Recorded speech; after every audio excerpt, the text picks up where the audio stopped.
This episode of Engineering the Future is brought to you by Epic Training, supporting engineers since 1992. Epic Training knows the transition to working from home has been difficult for both businesses and employees. That is why we've converted all our courses to online to keep engineers and technologists on track. For more information on how we can help your company thrive, visit epictraining.ca. This podcast is brought to you by OSPE, the Ontario Society of Professional Engineers, the advocacy body for professional engineers and the engineering community in Ontario.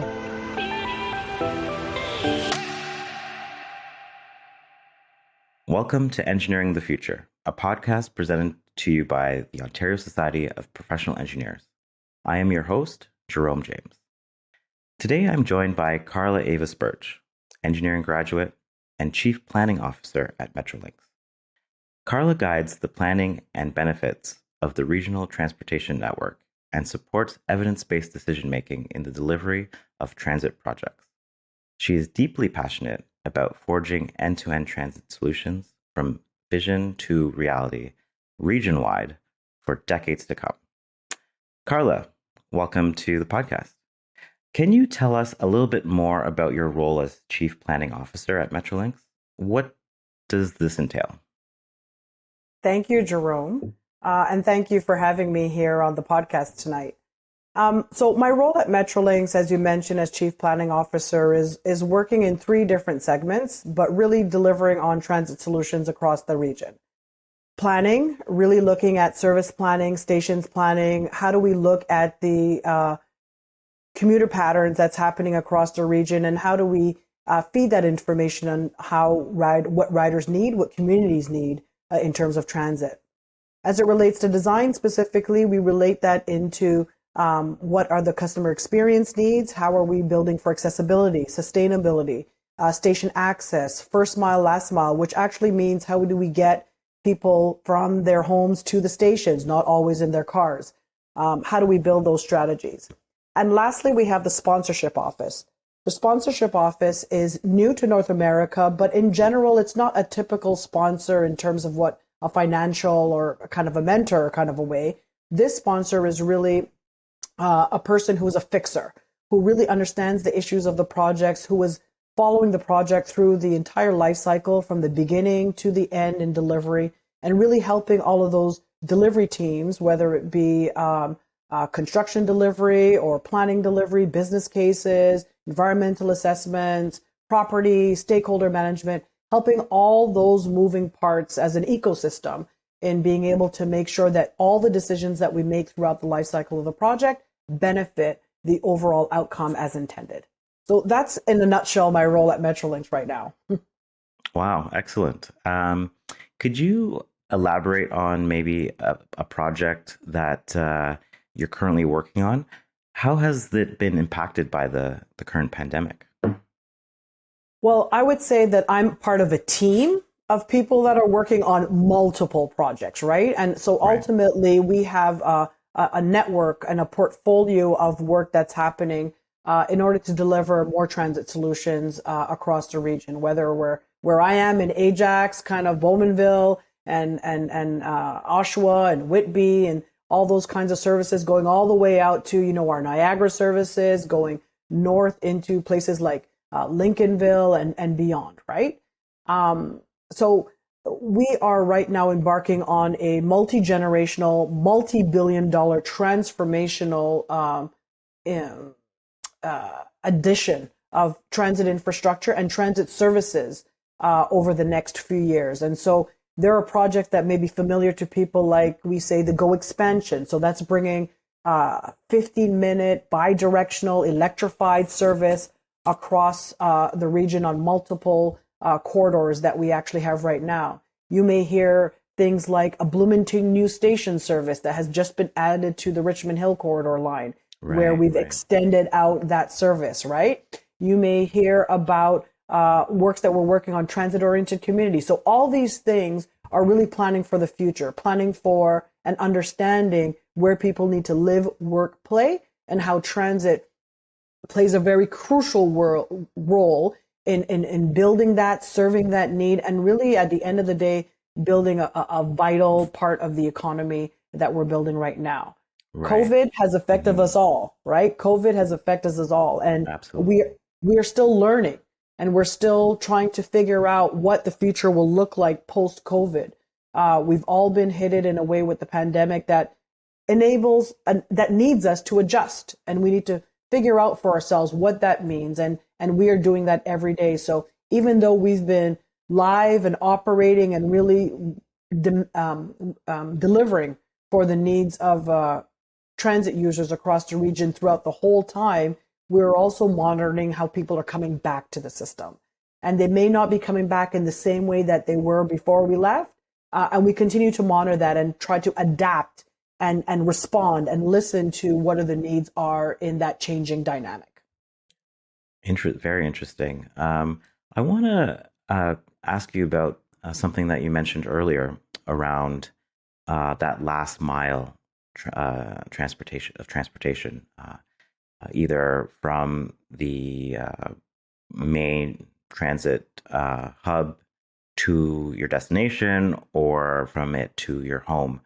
How has that kind of been developing, and what is the evolution of last mile, especially going forward into this new, more sustainable green future that we all kind of envision for ourselves in our future transit? I mean, that's a great question because it's a testament of how we are evolving and responding, right?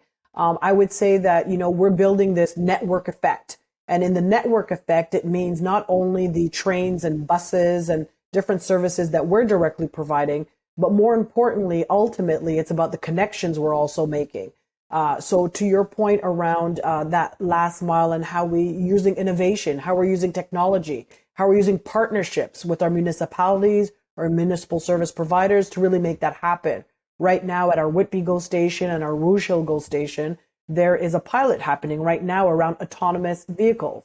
And that is a private partnership that really is being led by those municipalities, but really working with the private sector and bringing these different ways of moving people around the region and really trying out what are the opportunities for us to offer as much choice as possible. And those connections and those relationships and partnerships are really big in trying to help build out these last mile solutions. That's very interesting and very innovative. Autonomous vehicles. Who gets to be on the cutting edge? What stations are going to be piloting this project? Well, that seems like a whole new conversation, another podcast altogether, where we could bring on the team. We could talk about, insurance and liabilities Right. and all that good stuff. But right now, like I said, we are really proud to be partnering with the town of Whitby and the city of Toronto at those two locations where they are working with private partners on that pilot program. I can't wait to hear more about those projects as they unfold. So I just want to dive into understanding a little bit more about you as an individual. Okay, sure. You're a graduate of civil engineering at Ryerson University. Nearly to be formally known as Ryerson University. Very That's proud right. of them for that. That's right. You received your professional engineering designation in 2001. How has your training as an engineer prepared you to take on such a critical role at Metrolinx? Well, it's only part of the story, as you know, as you build out your career and you start to grow. But what I would say, and I've said it before in other forums, it's given me street cred, right? So it allows me to really be able to get my hands dirty, really understand what we're talking about when there's just lines on a page, really understand what's behind being able to put in foundations into a ground, what's behind being able to work with the contractor, right? And how do you plan for a project and deliver that project? So, when I was in school, I never really felt for myself that I would be figuring out, how much crusher run stone I would need versus, granular A. I never thought that I was actually going to be designing a beam, even though that was my thesis. but I did know that I was going to be solving problems. And I did know that I wanted to take that thinking, that engineering type of thinking around problem solving, understanding the solution, trying to find a solution, building facts, data, working with numbers, working with ideas, concepts to really put together, a simplified version of a very complex issue.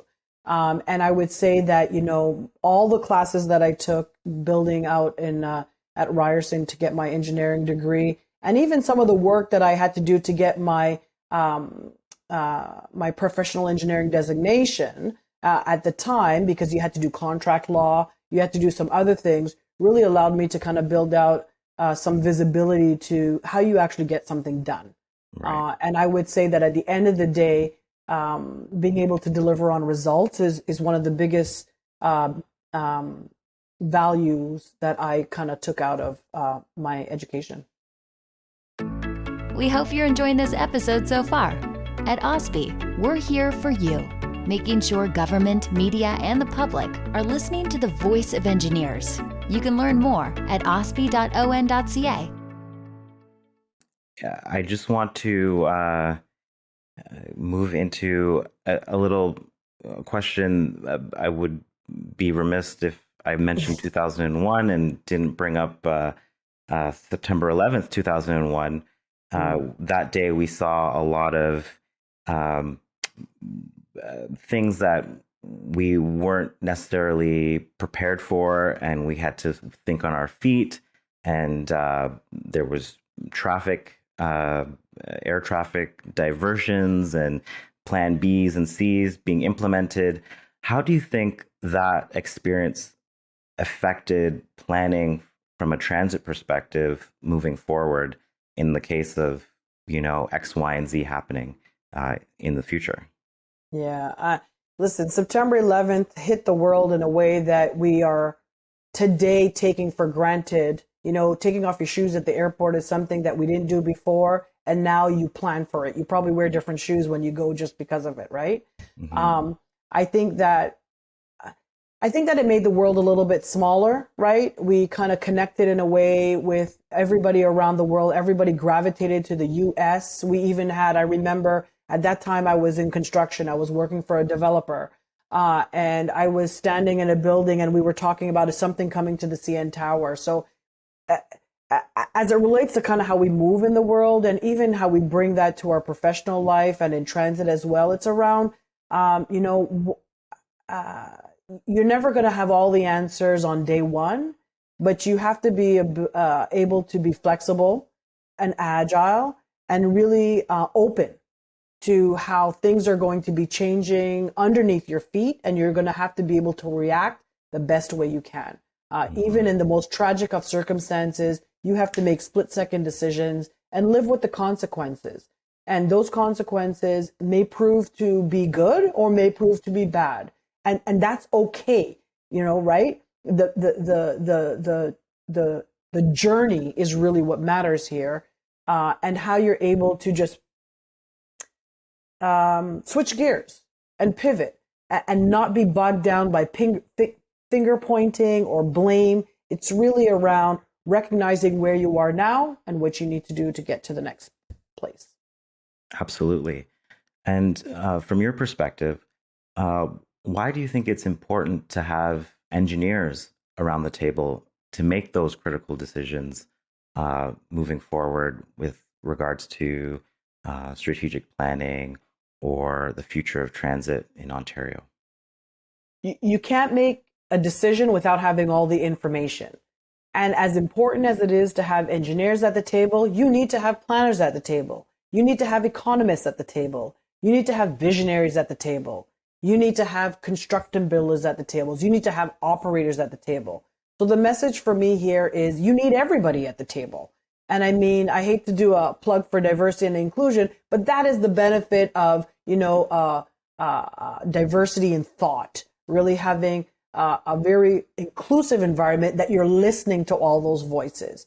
And together, collectively with those voices, you have decision makers who are then making sound decisions, having all the information in front of you, understanding the risks, And some decisions may weigh heavily on the engineering. Others may weigh heavily on, your P&L, your cost benefit ratio, or your revenue, or a political decision, or a community benefit, or, there's always different criteria or different factors that are going to make your choices. But absolutely, I mean, my brothers and sisters, dear, close to my heart, engineering are at the table to kind of really help you, give you the black and the white decision information that feeds into everything else. Because at the end of the day, it is all shades of gray. Absolutely. Absolutely. Yeah. So just moving into a little bit more about the things that you've been involved in outside of your day job. You were shortlisted for the 2020 Women in Infrastructure Network Outstanding Leadership Award. You have been the past president of Women in Transportation Seminars, Toronto area chapter, and were federally appointed by Infrastructure Canada to serve on the Windsor-Detroit Bridge Authority Board of Directors to oversee the construction of the Gordie Howe Bridge. What advice would you have for young people starting out in their careers in engineering? What does it take to be successful? Oh, that's a big question. Let me start with the first part. What my advice to engineers is pursue what you are loving. So you've already chosen engineer for a reason, but like me, it may not be a traditional career path like in a consultant firm or designing or an architect or what it may be. And that's totally okay. You need to allow yourself to be open for other opportunities, even in transit. I don't think starting out in civil engineering that I would have thought that transit would where it'd be landing, but I have, and I love it, bringing value add. And I feel that I wouldn't do anything differently right now. And so my advice here is to really be open. Don't listen to the he said, she said, they say, you should. You need to do what you need to do, right? And you need to kind of build those networks, talk to people, invest in networking. I didn't earlier on. I was just too focused on, I got a 5-year plan, I got to do X, Y, Z. And I didn't really take a lot of time for some networking, but I would offer that there is a lot of value in that, and that will give you a lot of more visibility in what we do. Could you repeat to me the second half of your question? Oh, I was just saying, or did I hit it? What does it take to be successful? So you were saying that you didn't necessarily focus on networking, but you were able to focus on your own goals per se, and I did early on, and I don't know if that's the only path. So what does it take to be successful? I don't have all the answers. I mean, it would be arrogant of me and even, to suggest otherwise. But I do believe that it takes some certain qualities, right? And so I think you need to have resilience. I feel that for me, that was the one thing that kept me going, even when I didn't think I could, even when I didn't have people around me who were supporting me in the way that I didn't even know I needed. And then when somebody did and they tapped me on the shoulder, I knew that was what was missing. So that confidence is another area, another skill, another competency that you want to kind of build on for yourself. And you want to build a bit of a tribe, because you need people that are going to stand up for you. And then in turn, you end up standing up for others. And I try to do that now. So I don't know what makes you successful. I know what makes me happy. Mm-hmm. And if I had any advice, I would say focus on what's making you happy. That's infectious. People are going to believe in you, trust in you, rely on you. And then in turn, you're going to feel successful. Do you believe that you are a role model for young people of color coming up in the world? And if so, how has that shaped how you lead today? I'm still in awe that people watch what I'm doing, see what I'm doing, are interested in what I'm doing. Part of the reason of all those things that you talked about of me doing outside of my day job was huge part because I wanted to prove to myself that I could offer value outside of people that are paying me on the day to day. Right. So that speaks to this, perception, this understanding. I understand now that it matters, particularly as a Black woman in a predominantly male industry. I am overwhelmed by how many people reach out and say, "You're giving me that extra inspiration. Tell me about, I want to learn from you," or I'm just seeing you there. Just seeing you there is enough for me. I'm